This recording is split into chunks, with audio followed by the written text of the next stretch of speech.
नमस्कार मित्रांनो. डॉक्टर बाबासाहेब आंबेडकर हे भारताचे प्रमुख समाजसुधारक, संविधान निर्माते आणि दलितांचे नेते होते.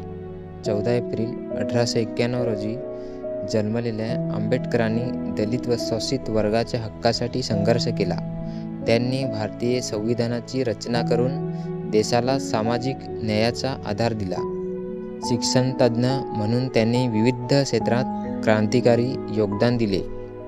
बौद्ध धर्म स्वीकारून त्यांनी मानवतावादाचा संदेश दिला. डॉक्टर बाबासाहेब आंबेडकर हे पहिले भारतीय होते ज्यांनी कोलंबिया विद्यापीठ व लंडन स्कूल ऑफ इकॉनॉमिक्स येथून उच्च शिक्षण घेतले. 6 डिसेंबर 1956 रोजी त्यांचे निधन झाले.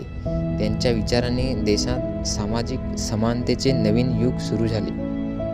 डॉक्टर बाबासाहेब आंबेडकर यांचा महापरिनिर्वाण दिन 6 डिसेंबर 1956 रोजी साजरा केला जातो.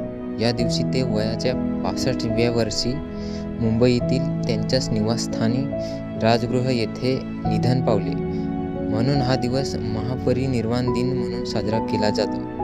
हा दिवस त्यांच्या जीवनकार्याच्या आठवण करून देण्यासाठी आणि त्यांच्या विचारांचे स्मरण करण्यासाठी लाखो अनुयायांसाठी विशेष महत्त्वाचा आहे.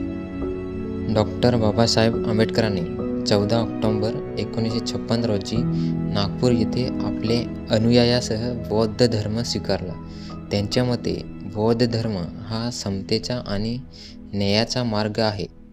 महापरिनिर्वाण दिन हा फक्त स्मरणाचा दिवस नसून त्याचे विचार, आदर्श आचरण्याचा आणण्याचा दिवस आहे.